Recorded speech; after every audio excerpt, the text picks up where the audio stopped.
The wait is finally over. It has been a year since we got a first look at Final Fantasy VII Rebirth, and little information has been shared ever since. Even with a week-long tease beforehand, the finale of this year's Summer Games Fest presentation still shocked many by ending with the much-anticipated second trailer of Final Fantasy VII Rebirth. It gave us a first look at new gameplay mechanics and the most ambiguous of hints as to how the story could pan out. But as expected, there are actually a lot of hidden details if you read between the lines and take a closer look. So we here at GameSight can't help but put on our thinking caps, and as well as our tinfoil hats, as we examine this trailer in excruciating detail and speculate on what it could all mean. As usual, this is all just some healthy speculation and theory crafting on what we know so far about Final Fantasy VII Rebirth. So take all of our observations with a grain of salt. And of course, spoiler alert for both the original Final Fantasy VII and Final Fantasy VII Remake.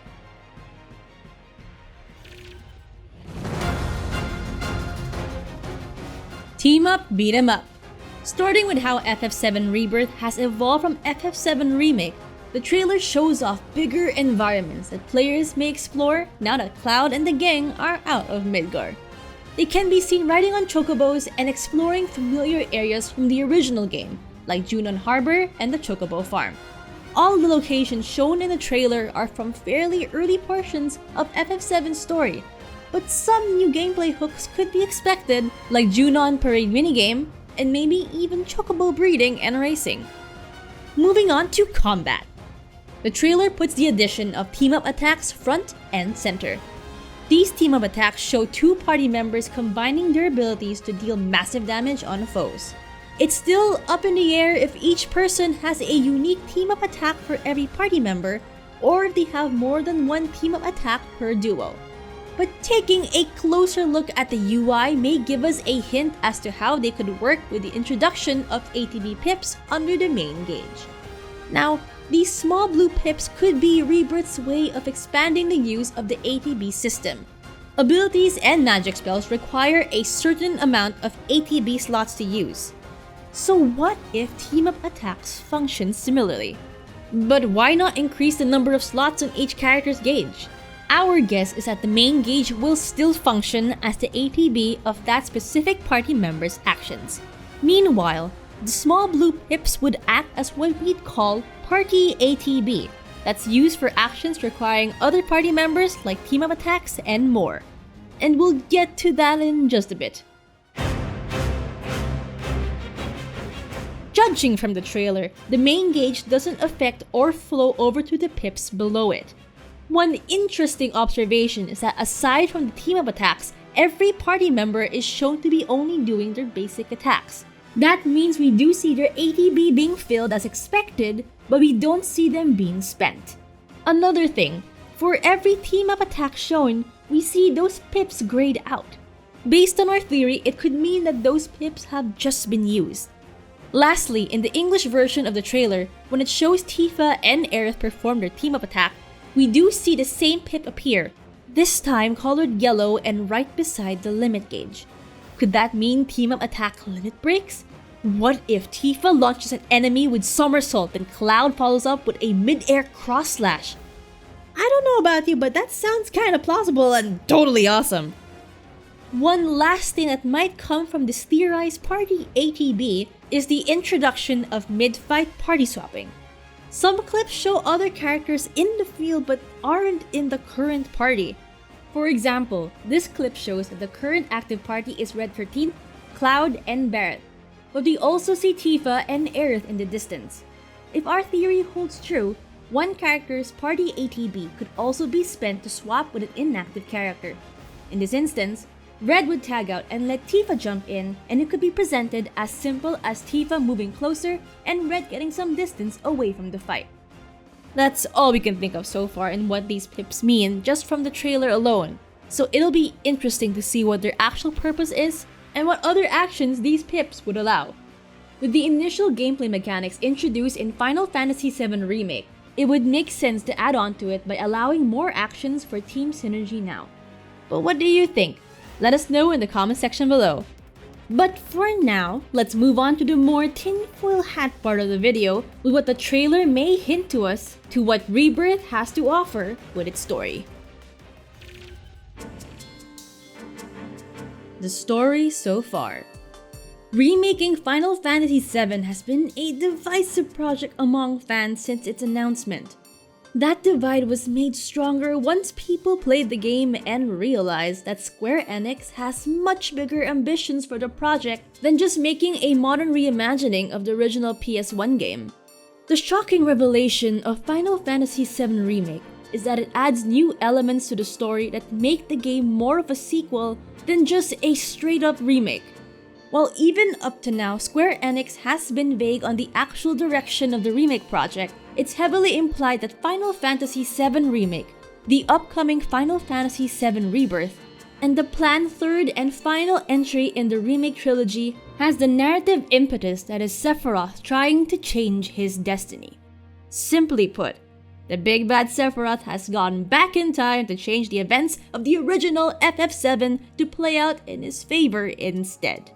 So the discourse on Rebirth's possible story has two fronts. One is how much of Rebirth will faithfully retell the original story, and the other being how it could be affected by the new story it's trying to tell. That is a mouthful of a preamble for sure, but it is because that's just how much of a transformative direction Square Enix seems to have for the remake project. So to help keep things neat, let's speculate on Rebirth's story piece by piece, starting with how it could retell the original story of Final Fantasy VII. I miss it. The steel sky.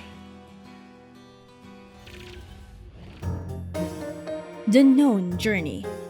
So far, the trailer shows familiar landmarks and scenes that are part of the early hours of Cloud and the gang being outside of Midgar. In this scene of Bugenhagen explaining the livestream to the party, it should take place in Red 13's hometown of Cosmocayan like in the original game. This would mean the scene is the farthest along the narrative that the trailer has shown. So that could mean areas like the Gold Saucer, Mount Corel, and Gongaga may be explored in Final Fantasy VII Rebirth. It's still hard to say exactly what part of the original story Final Fantasy VII Rebirth is going to end on. Referencing the first few trailers showing off Final Fantasy VII Remake, Rebirth's second trailer may have only shown as far as the first half of the game. It may still be that Rebirth covers up to the end of Disc 1 of the original PS1 game. And if so, the game would end on Aerith's death and a possible cliffhanger, perfect for a second entry of a trilogy.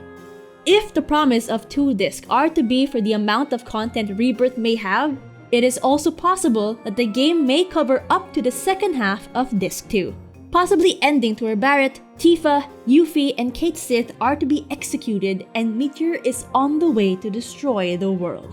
So there is still plenty of stuff that Square Enix is keeping close to their chest. For now. The Unknown Journey. And as for the new story bits, there's not much, but the trailer does leave us with so many more questions. One interesting editing choice for the trailer is that it starts with 2 contradicting scenes. One that shows Midgar in chaos after a supposed tornado ravaged the city, possibly alluding to the ending of Final Fantasy VII Remake. Next is a shot of Barret, Tifa, Red 13th, and Aerith looking like they're in dire condition being carried on stretchers by Shinra soldiers. And only after those scenes does the text, "The Unknown Journey Continues," appear. The rest of the trailer is full of scenes and VO lines that are in line with the original story, except for maybe one, but we'll get to that later. Is this editing choice another hint at the multiple timelines? Or a completely new one? Or just a red herring? Kinda? Sorta? Maybe? Possibly? But let's just say it does mean there are multiple timelines, and that the opening shot shows a timeline of Tifa and the gang dead or incapacitated, with Cloud nowhere to be found.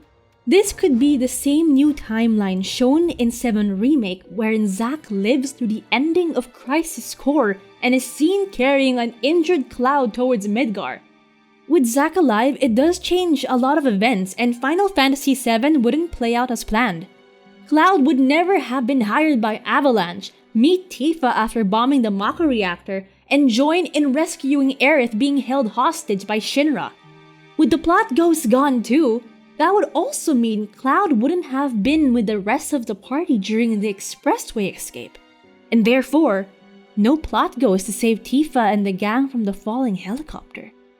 Whatever this very quick scene may mean for the 7 Rebirth in the end, it nevertheless suggests that things are going to be very different in this supposed new timeline.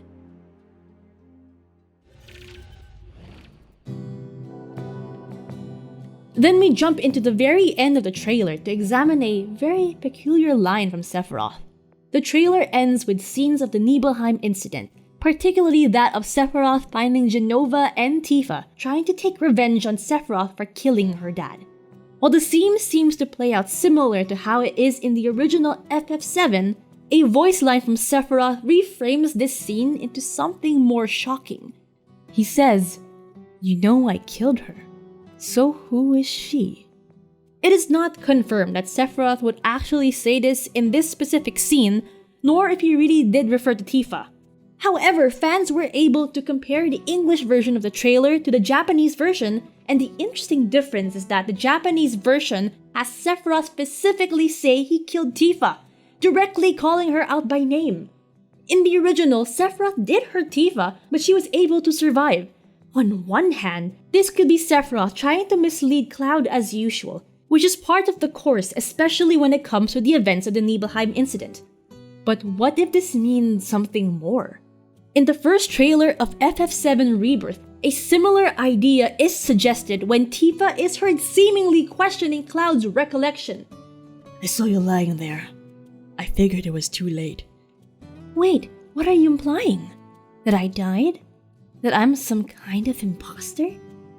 What if Sephiroth does kill Tifa in the new timeline, and seeing this other version Tifa hints at the two timelines possibly converging? Does this mean 2 Clouds in one timeline? 2 Barretts? Even more versions of Sephiroth? Who knows? As if the original story of FF7 wasn't messy enough. But this is exactly why this trailer excites us, and can't wait for more morsels of new information to pop up.